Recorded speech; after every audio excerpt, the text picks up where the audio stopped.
आज के इस वीडियो में हम लोग बात करेंगे गणित की कॉपी कैसे लिखें, लिखने का सही क्रम क्या होता है जिससे आपके बोर्ड एग्जाम में नंबर ना कटे। वो चीजें भी बताऊंगा कि भैया किस प्रकार से कॉपी लिखना है कि आप बोर्ड एग्जाम में 95, 96, 97, 98 और यहां तक कि आप 99 और 100 आउट ऑफ 100 भी स्कोर कर सकते हो। जो ये कॉपी आप यहां पे देख रहे हो, ये एक ऐसे बच्चे की कॉपी है जिसने बोर्ड एग्जाम में 97 मार्क्स गेन किए हैं। कि जो गलती आपको नहीं करनी है। अब ये गलती इन्होंने क्या की है जरा ध्यान से देखो। अब यहां पर अच्छाई बताऊंगा मैं। टीचर एक कॉपी को चेक करता है ना, वो एक नजर में बता देगा देख करके कि भाई इसने यहां पर मिस्टेक की है।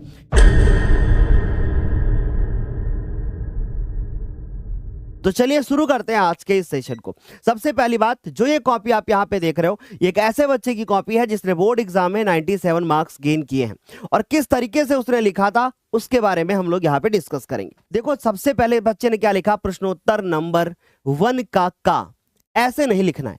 जो आपको यहाँ पे का दिख रहा है ना, ये का नहीं लिखना है, आपको लिखना है प्रश्नोत्तर नंबर या प्रश्नोत्तर संख्या लिख सकते हो, और प्रश्नोत्तर संख्या का यानी पहले का इस तरीके से लिख करके आना है। या फिर आप ऐसे कर सकते हो, प्रश्नोत्तर संख्या 1 और यहां पर आप लिख सकते हो का।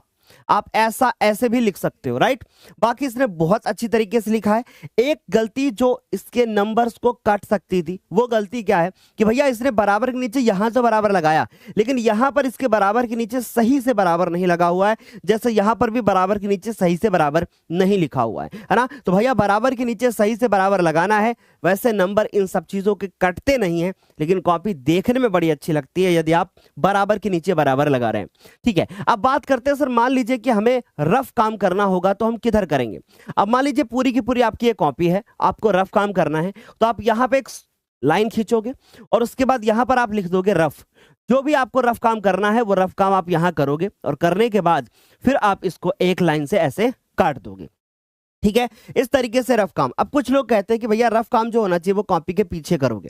जब बार बार आप कॉपी पलटोगे ना, तो वहां पे जो इन्विजिलेटर होगा, जो आपकी कॉपी जो आपके रूम में होगा, मौजूद होगा, वो बार बार आपके पास आएगा और आपको चेक करने की कोशिश करेगा, जिससे आपका समय जाएगा। दूसरी चीज, जहां पे आप ना ये कॉपी पीछे पलटते हैं वहां पे आपका टाइम भी बहुत जाता है। इसलिए सबसे अच्छा है कि आप यहां पे लिखो, ताकि जब कॉपी को एग्जामिनर चेक करे ना, तो उसको भी पता चले कि भैया बच्चे ने मेहनत की है, बगल में रफ काम किया है। और रफ के बिना तो भैया सवाल कैसे सॉल्व करेगा वो। इसलिए रफ काम को दिखाना है, बस एक बार में उसको काट देना है, राइट। या फिर नहीं भी काटोगे तो कोई दिक्कत नहीं है, ऐसे भी छोड़ के आ सकते हो। आगे चलते हैं। अब बहुत अच्छी तरीके से यहाँ पे लिखा है इसने, और सबसे अच्छी चीज मुझे ये लगी कि भैया इसने जो है ना, एक प्रश्न कंप्लीट होने के बाद यहाँ पे लाइन खींची। तो आपका भी जब एक प्रश्न कंप्लीट हो जाए तो आपको लाइन जरूर खींचना है। जहां पे जरूरत थी उसने डायग्राम भी बनाया बहुत अच्छी तरीके से। इस तरीके से चित्र बनाना बहुत जरूरी है, जहां पर भी जरूरी है, राइट, वहां पे चित्र जरूर बनाए। लेकिन गलती यह है कि ये बहुत ज्यादा किनारे भागने की कोशिश हो रही है। बहुत ज्यादा किनारे भागने की कोशिश नहीं करनी है, बीचों बीच में लिखने का प्रयास करें। और ऐसा ना करें कि जानबूझकर किनारे जगह छोड़ें। अगर जानबूझकर किनारे जगह छोड़ेंगे तो नंबर कटने के चांस हैं, क्योंकि एग्जामिनर भी भैया उसको पता है कि आप बहुत दिमाग यूज कर रहे हो, है ना। तो भाई इस चीज का ध्यान रखना है कि आपको किनारे बहुत ज्यादा जगह नहीं छोड़नी है। ठीक है, आगे चलते हैं और बहुत सारी गलतियां बताएंगे। बाकी इसमें बहुत अच्छा है, बस वही है कि बराबर के नीचे बराबर कहीं कहीं पे लगा है, कहीं कहीं पे नहीं लगा है। अच्छा, अब यहां पे देखिए क्या है कि जो गलती आपको नहीं करनी है। अब ये गलती इन्होंने क्या की है जरा ध्यान से देखो। प्रश्न यहां से कंप्लीट हो रहा था, नीचे 3-4 लाइन बच रही थी।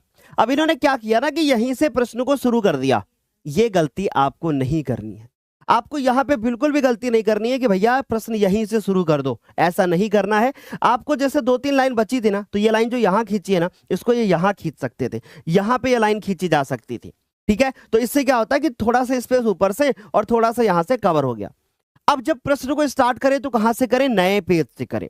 ठीक है, अगर ये प्रश्न नए पेज से शुरू होता तो काफी ज्यादा अच्छा लगता, लेकिन बहुत अच्छी तरीके से लिखा है इसने कि भैया देखो, इसने लिखा है कि भैया घटना लिखी, फिर नीली होगी, फिर घटना है, फिर लाल होगी, फिर घटना है, फिर पीली होगी, और सभी की प्रायिकता इन्होंने बहुत अच्छी तरीके से बताई है, राइट। आगे चलेंगे मेरे प्यारे बच्चों। फिर उसके बाद यहां पे देखो बहुत अच्छी तरीके से लिखा, और यहां पे देखने वाली बात बहुत अच्छी लगी मुझे कि भैया इनकी थोड़ा सा स्पेस बच रहा था और उसको इन्होंने खाली छोड़ दिया, और फिर उसके बाद अगले पेज से इन्होंने देखो नया क्वेश्चन स्टार्ट किया। अब यहां पर अच्छाई बताऊंगा मैं आपको। प्रश्न संख्या पहले का जो भी नंबर है, इनका अंगा जो भी नंबर है, वो प्रश्न बहुत छोटा सा था। इन्होंने किया और लाइन खींची, जगह बच रही थी तो इतनी जगह खाली छोड़ना सही नहीं था, इसलिए इन्होंने क्या किया, यहीं पे टेबल बना ली, जो कि बहुत अच्छा लगा, जो कि बहुत अच्छा लगा कि भैया इन्होंने यहीं पर टेबल बना ली। लेकिन अगर आपकी टेबल छोटी बन रही है और इधर जगह खाली बच रही है तो आप यहाँ पे प्रश्न को सॉल्व कर सकते हो, ठीक है। दूसरी बात जो मैं आपको बताता हूं, कभी भी कॉपी भरने का नंबर नहीं मिलता, तो इस सोच के साथ मत जाना कि कॉपी भरने का नंबर मिलता है। मैथ और साइंस जैसे सब्जेक्ट में ऐसा बिल्कुल भी नहीं होता है कि आपको कॉपी भरने का नंबर मिले। इसलिए मेरी रिक्वेस्ट है सभी से कि अगर एक पेज में प्रश्न समाप्त हो रहा है तो उसको जरूर समाप्त करें। जब एग्जामिनर पेज को पलटेगा आपके नंबर कटने के चांस है, इसलिए एक पेज पे अगर प्रश्न हो जाता है तो देन वेरी गुड, ये बहुत अच्छा तरीका है, ठीक है। फिर देखो इन्होंने पूरे प्रश्न को सॉल्व किया और सबसे अच्छी चीज जो मुझे लगी, जो मैं अक्सर बताता हूं आपको, कि भैया लास्ट में इन्होंने लिखा यथा दी हुई संख्या का जो माध्यक है वो 49 है। पर देखो अगर मैं ये कॉपी चेक कर रहा होता सच में तो यहाँ पे नंबर इनके काट सकता था। पूछो कैसे? क्योंकि देखो इन्होंने क्या किया, अतः दी गई सारणी, यानी जो दा बनाया वो छोटी की मात्रा लगाई। भाई इन चीजों का भी विशेष ध्यान देना है, कहां पे कौन सी मात्रा लगाना है। नंबर कटने के चांस थे पर इतनी छोटी मिस्टेक में कटता नहीं है, राइट। पर ये जो काले कलर से मतलब काले पेन से जो लाइन लिखी जाती है ना, ये बहुत अच्छी है, ऐसे लिखोगे तो भाई अच्छा लगता है। फिर आगे बढ़ेंगे। अब देखिए यहाँ पे ना कुछ अच्छाइयां भी हैं और कुछ गलतियां भी हुई हैं। देखो ध्यान से कि भैया प्रश्नोत्तर संख्या इन्होंने डाल दिया, बहुत अच्छा लिखा। फिर उसके बाद यहाँ पे इन्होंने हल लिखा, बहुत अच्छा लिखा।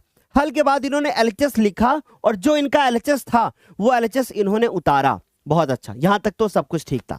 लेकिन जब एलएचएस उतारने के बाद जब इसको इन्होंने सॉल्व करना स्टार्ट किया तो ये थोड़ा सा इधर भाग गए। अगर ये थोड़ा सा बराबर से लिखते तो ज्यादा बेहतर होगा। और अगली बात कि यहां पे इन्होंने बराबर का चिन्ह जो है ना वो नहीं लगाया। अगर बराबर का चिन्ह लगाते तो ये भाई और देखने में अच्छा लगता, और बराबर के नीचे बराबर लगाते, देन लास्ट में आते और फिर उसके बाद इसको प्रूफ करके लिख देते कि यस भाई इति सिद्धम, या फिर ये प्रूफ हो गया, तो ये ज्यादा बेहतर होता, ठीक है। दूसरी चीज, जब आप एलएचएस लिखोगे तो उसके बाद बराबर का चिन्ह नहीं लगता है, बराबर का चिन्ह अगली लाइन में लगता है। और एलएचएस लिखोगे तो ऐसा नहीं डायरेक्ट वहीं से सॉल्व करना स्टार्ट करोगे, जो भी एलएचएस होगा वो उतार करके लिखोगे। ये बहुत अच्छा लगा कि यहाँ पे इन्होंने इस तरीके से किया। लेकिन ये कमी है कि इन्होंने बराबर के नीचे बराबर नहीं लगाया। पहली बात तो बराबर लगाया ही नहीं, तो पता कहां से चलेगा कि भैया कौन सी लाइन किधर से।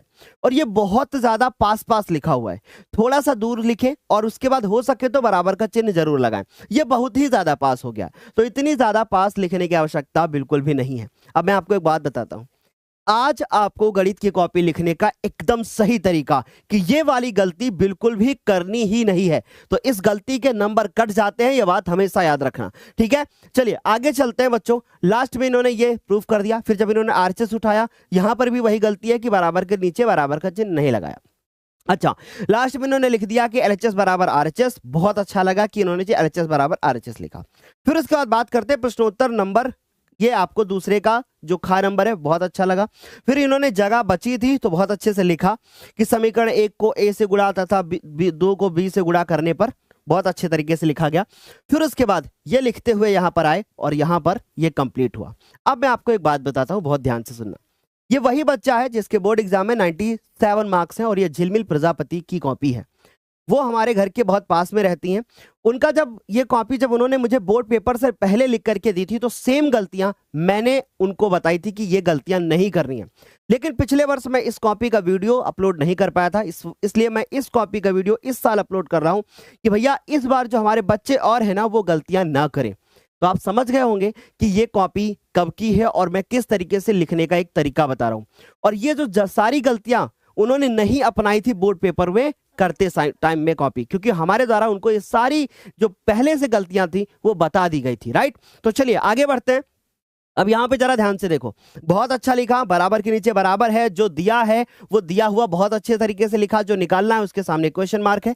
लेकिन फिर वही गलती कि यहां पे बराबर है, फिर यहां बराबर है, फिर यहां बराबर है, फिर यहां, फिर यहां, फिर यहां, ये जिगजैग बन गया। आपको कोशिश करनी है कि बराबर के नीचे ही बराबर आए, इससे बहुत अच्छी लगती है आपकी कॉपी और पता चलता है कि हाँ आप शुरू से मेहनत कर रहे हो, राइट। तो ये गलती नहीं करनी है। आगे चलते हैं। यहाँ पे भी बहुत अच्छी तरीके से लिखा और लास्ट में इन्होंने जो है ना बॉक्स में इस तरीके से लिख दिया, ये भी अच्छा लगा। जिसमें चित्र की जरूरत थी इन्होंने चित्र बनाया और इसको देख करके एग्जामिनर बहुत खुश होगा।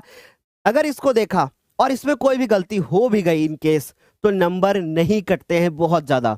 ठीक है, थोड़े बहुत आधा नंबर या 1 नंबर कट सकता है, लेकिन बहुत ज्यादा मार्क्स नहीं कटेगा कि भैया 4 नंबर का प्रश्न है और उत्तर नहीं आया बच्चे का, लेकिन उसने लिखा बहुत अच्छे से, तो भाई 3 नंबर मिल जाते हैं।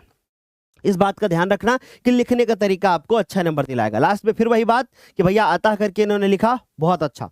फिर यहां पर भी देखा और यहां पर भी इन्होंने चित्र बनाया। इस चित्र को देखकर देखेगा एग्जामिनर, फिर इसके बाद इस पे नजर मारेगा ही नहीं, लास्ट में आएगा और आपके आंसर को देखेगा।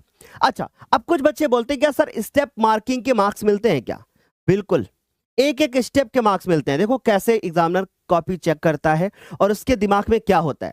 मान लीजिए कि ये प्रश्न आया, अब प्रश्न लेने के बाद प्रश्न क्या करेगा कि भैया सबसे पहले देखेगा कि चित्र की जरूरत थी तो क्या बच्चे ने चित्र बनाया, आपने चित्र बनाया, बहुत अच्छा, ये देखेगा। फिर लास्ट में आएगा और देखेगा आंसर। अगर आंसर मैच नहीं कर रहा है तो फिर वो ऊपर से तुम्हारे क्वेश्चन को देखते हुए आएगा कि कहां पे गलती हो गई बच्चे से। एक नजर मारेगा, 4 नंबर का प्रश्न होगा, देखेगा यहां तक सही है, यहां से गलत हो गया, तो वो क्या करेगा, 4 में से 3 नंबर दे देगा। हमारी बात समझ में आ रही मेरी कि इस तरीके से एग्जामिनर आपकी कॉपी को जज करता है। अब आपके मन में एक सवाल बहुत अच्छे से चल रहा होगा, क्या एग्जामिनर को पता होता है कि यहां पे गलती हुई है? मैं कहता हूं जब एक टीचर एक कॉपी को चेक करता है ना, वो एक नजर में बता देगा देख करके कि भाई इसने यहां पर मिस्टेक की है, क्योंकि उसकी आंखों में बसा हुआ है क्या, हर कॉपी का पैटर्न। ये एक बच्चा बहुत अच्छा लिख करके आया था और आपकी कॉपी जब आएगी तो आपकी कॉपी अगर इंप्रेसिव नहीं हुई तो मार्क्स कट जाएंगे, राइट? इसलिए इंप्रेसिव होना बहुत आवश्यक है। अब यहाँ पे देखिए इन्होंने टेबल बनाई और टेबल बना करके ये इन्होंने पूरा यहाँ पे सॉल्व कर दिया। लेकिन अब यहाँ पर देखिए कैसे एक चीज करके और बेहतर किया जा सकता था। यहाँ पे इन्होंने किया, फॉर्मूला लगाया, जगह बची थी यहाँ करते और यहाँ पे सॉल्व करते, और यहीं पे अगर आंसर निकल आता तो भाई यहीं पे सॉल्व कर देते। फिर इन्हें अगले पेज में आने की आवश्यकता नहीं थी, लेकिन फिर भी अगले पेज में गए और यहाँ पे सॉल्व किया। बहुत अच्छी चीज ये लग रही है कि लाइन लास्ट में लिखी जा रही है कि भैया इसका आंसर ये होगा, काले पेन से। ये बहुत बेहतरीन है। बाकी ये बहुत अच्छी तरीके से इन्होंने सॉल्व किया, फिर वही गलती, बराबर का चिन्ह नहीं लगाया और फिर उसके बाद इन्होंने सिद्ध कर दिया। ये भी बहुत अच्छा है, लेकिन इस तरीके की काटा पीटी नहीं करनी है। अगर इस तरीके की काटा पीटी हुई तो नंबर कटेगा। अगली गलती कि भैया इन्होंने यहां पर तो लिखा, इन्होंने यहां पे इक्वेशन बनाई, पर इसको बराबर लगा करके वहां लेकर के चले गए। अब क्यों ऐसा हुआ मैं बताता हूं। ऐसा इसलिए हुआ कि उन्होंने बराबर के नीचे बराबर की कोशिश की, तो इसलिए पहले ही बराबर के नीचे बराबर लगा लें और फिर उसके बाद x+4y आप ऐसा लिखना शुरू करें कि भाई बराबर के नीचे बराबर आ जाए। ओके, ये जरूर ध्यान में रखना है। बाकी बहुत अच्छी तरीके से सॉल्व किया, आगे बढ़ेंगे और लास्ट में इन्होंने अपना आंसर निकाल दिया। और ये जितने क्वेश्चन आप यहां स्क्रीन पे देख रहे हो, ये सारे के सारे आपके क्वेश्चंस बोर्ड एग्जाम के लिए इंपॉर्टेंट भी हैं, तो इन सारे क्वेश्चंस को प्रैक्टिस करके जाना है। अब मैं कुछ आपको ऐसे पॉइंट बताऊंगा कि भैया जो आपको गलत नहीं, जो जिन पे आपको विशेष ध्यान रखना है और वो गलती नहीं करनी है। पॉइंट नंबर 1 कि भैया जो आपको OMR सीट भरनी है ना, वो OMR बहुत अच्छी तरीके से भरनी है, काटा पीटी नहीं करनी है। एक गोले को आपको ऐसे काला करना है कि भैया मान लीजिए गोला काला करना है तो आप ऐसे करते हुए आओगे, ऐसे करते हुए आओगे और पहले सारे क्वेश्चंस को सॉल्व कर लेना, उसके बाद तब गोला एक साथ में काला करना। एक एक प्रश्न करते करते गोला काला करने के चक्कर में मत पड़ना, समय बहुत अधिक लग जाएगा। ठीक है, दूसरी चीज, अब मान लीजिए कि आपके OMR पर इस तरीके से 4 गोले हैं, ठीक है। अब आपने क्या किया, फिर अगले में भी 4 गोले हैं। अब आपके पास पेपर है, आपने इस तरीके से पेपर लिया और पेपर लेने के बाद आप देख रहे हो कि भैया इसका ये वाला आंसर सही था। आपने ये वाला आंसर देखा कि अच्छा पहले का दूसरा सही है, आपने दूसरे पे बिंदु लगा दिया, ऐसे बिंदु लगा दिया पेंसिल से। फिर आपने देखा अच्छा दूसरे का तीसरा सही है, आपने इस पे बिंदु लगा दिया, राइट। अब जब इस तरीके से 20 के 20 बिंदु लग जाएं तब गोला काला करना, इससे और जल्दी आपका आंसर और बेहतरीन तरीके से आपकी कॉपी जो है वो क्या हो जाएगी, बहुत मतलब ऐसे समझो कि आपका समय बचेगा और गलती अगर होगी ना तो उसको सुधार सकते हो। क्यों? क्योंकि मान लीजिए 20 के 20 भर दिया, फिर एक बार आपने चेक कर लिया, फिर गोला काला किया। इससे क्या होगा कि अगर इन केस कहीं दूसरे का आपने तीसरे में भर दिया तो आप वापस से उसको सही कर सकते हो, फिर इसको मिटाना नहीं पड़ेगा, बल्कि आप फिर इसको गोला ये वाला काला कर सकते हो। इतना बिंदु छोटा सा माना नहीं जाएगा, राइट, वो आपका डार्क वाला ही माना जाएगा। तो ये होगा आपके कॉपी में OMR भरने का सही तरीका। दूसरी चीज अगर बच्चों हम लोग बात करें कि OMR तो भर लिया, अब मैंने आपको बताया कि रफ काम आपको साइड में करना है, यानी जो भी आपको रफ काम करना है वो कहां पर करना है, साइड में करना है। इस चीज का ध्यान रखना है। अगली चीज कि जब आप प्रश्न सॉल्व हो जाए तो नीचे अतः इसका आंसर ये होगा, इस तीसरे पॉइंट पे ध्यान रखना है। फिर उसके बाद चौथा पॉइंट ये होगा कि भैया बराबर के नीचे बराबर लगाना है। आपको इधर उधर नहीं करना है, बराबर के नीचे बराबर लगाना है। फिर उसके बाद आपको जो पेन यूज करना है मैथ में, अगर हो सके तो डॉट पेन का यूज करना, जेल पेन का यूज मत करना, राइट। ये मेरी एक एडवाइस है, बाकी इट्स योर मतलब योर चॉइस कि भैया आप क्या करते हो उसमें, ठीक है। तो आज के लिए फिर इतना ही रखते हैं। इस प्रकार क्या आप चाहते हैं कि भैया साइंस की कॉपी में भी सर गलतियां बता दो जिससे हमारे मार्क्स ना कटें? इस तरीके के और वीडियो के लिए ज्ञानोदय के गुरुजी को सब्सक्राइब करना मत भूलना। मिलते हैं अगले वीडियो में, तब तक के लिए bye, take care, thank you so much.